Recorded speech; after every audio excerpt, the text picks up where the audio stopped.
If you saved $1,000 a month starting at age 25, you would be sitting on over $1 million before your 55th birthday without picking a single stock, without getting lucky, and without ever earning a six-figure salary. That's not a motivational poster quote, that's just math. And yet, most people will never do it, not because they can't, but because nobody ever sat them down and showed them exactly how the numbers work. That's what we're doing today.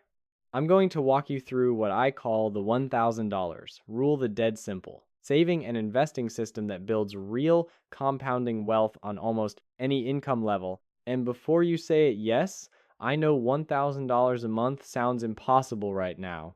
Stick with me because by the end of this video, that number is going to feel a lot more achievable than it does in this moment. Here's the situation most people are actually in right now. You're working probably harder than your parents did at your age, and somehow you still feel like you're barely keeping your head above water. Rent went up, groceries went up, gas went up, and your paycheck somehow stayed exactly the same. You're not blowing money on ridiculous things. You're not buying Lamborghinis or dropping $500 a night at restaurants. You're just living, and living is expensive now.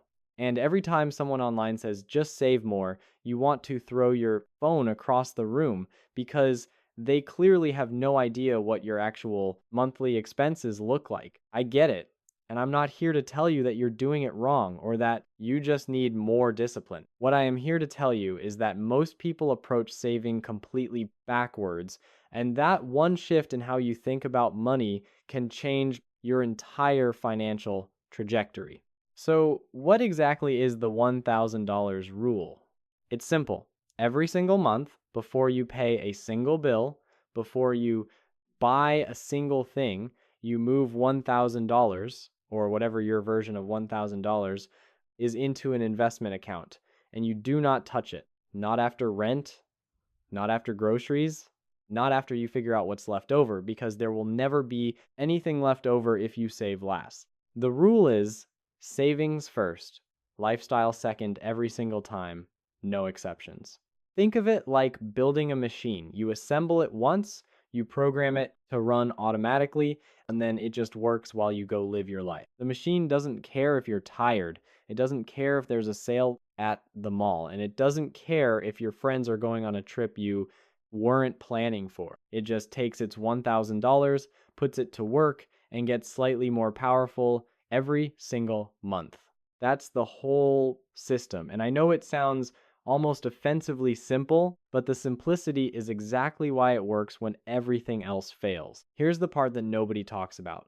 And honestly, it might be more important than the math itself. When you commit to moving $1,000 before anything else, you are not just saving money, you are making a decision about who you are. You're telling yourself, I am the kind of person who prioritizes their future over their present comfort. That sounds like self-help fluff. But stay with me, because this identity shift has a compounding effect just like money does. The first month you do it, it feels painful, like you're cutting off a limb. The third month, it feels uncomfortable, like wearing shoes that are slightly too tight.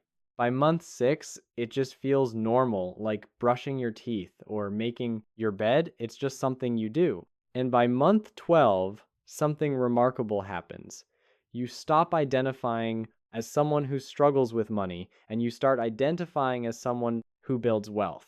That shift in identity changes every financial decision you make from that point forward, the way you negotiate your salary, the way you evaluate big purchases, even the way you talk about money with other people. But here's the question I know you're sitting with right now. Where does the $1,000 actually come from if you're already stretched thin every month? Let's talk about that. Let's say you bring home $4,000 a month after taxes, which is roughly what a $55,000 to $60,000 annual salary looks like depending on your state. That means the $1,000 rule is asking you to live on $3,000 a month.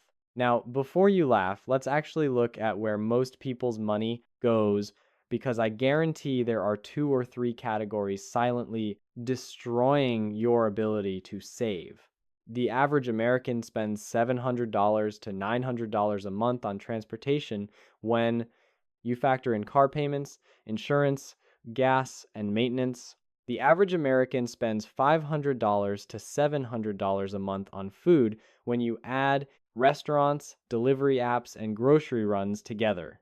And the average American carries over $1,000 a month in subscription, services, impulse purchases, and what I call invisible spending, the stuff that comes out of your account so quietly you forget it exists. That's potentially $2,200 to $2,600 a month in categories where most people have never once sat down and asked themselves, do I actually need all of this? I'm not saying you need to become a monk who eats rice and never leaves the house. I'm saying that most people are financing a lifestyle they never consciously chose. Dropping your food spend by $200, driving a reliable used car instead of financing a new one, and auditing your subscriptions could free up your $1,000 without touching a single thing you actually care about. Okay, so now let's run the actual numbers because this is where it gets genuinely exciting.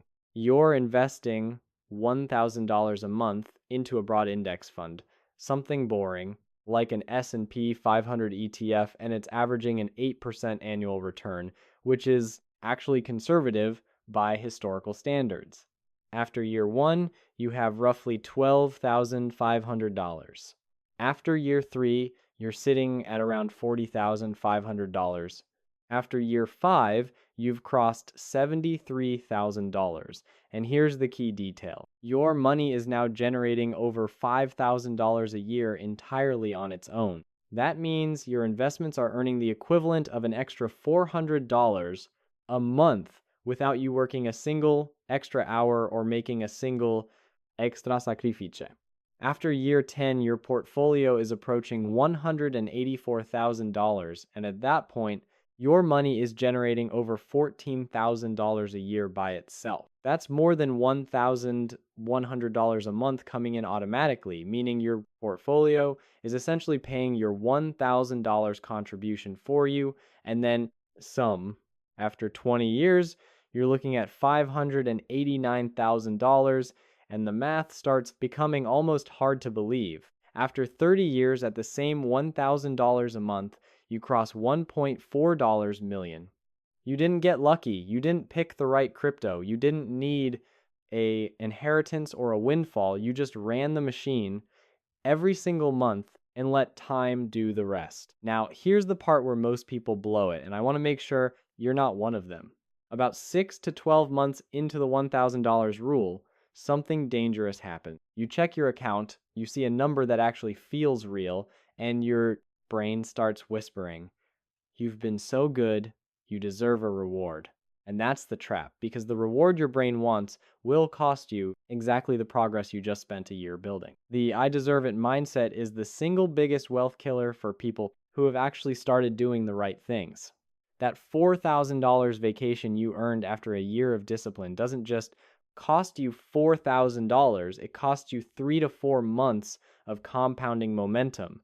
And more dangerously, it fractures the identity you just spent 12 months building. The other mistake I see constantly is lifestyle inflation. When your income goes up, your spending goes up by exactly the same amount, and your savings rate never moves. You get a $500 raise, you upgrade your apartment by $300, and your car payment by $200, and you end the month in the exact same position you were in before the raise. Rich people don't get rich because they earn more. They get rich because when they earn more, a significant portion of that increase goes directly into the machine, not into a bigger lifestyle.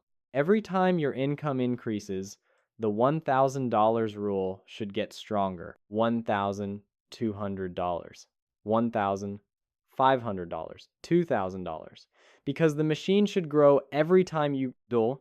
Here's the uncomfortable truth that I'll leave you with. Every month you wait to start the $1,000. Rule isn't just a month of lost savings, it's a month of lost compounding, and compounding is the one thing in personal finance you genuinely cannot get back. Waiting 1 year to start doesn't cost you $12,000, it costs you $12,000 plus every dollar that money would have generated for the next 20 or 30 years. At 8% annual returns, 1 year of delay on a 30-year timeline costs you roughly $150,000 in final portfolio value. 1 year. $150,000. The best time to start was yesterday. The second best time is right now, today, before you close this video and let the moment pass. You don't need more money to start. You don't need a perfect budget. And you don't need to figure everything out before you begin. You just need to move $1,000 or whatever your version of $1,000 before anything else hits your account this month. Build the machine, run it every month, and let time turn it into something that changes your life. If this video gave you a different way of looking at your money, hit subscribe, because this is exactly what we talk about every single week. And if you know someone who needs to see this math, send it to them, because the best financial gift you can give someone is showing them what's actually possible. I'll see you in the next one.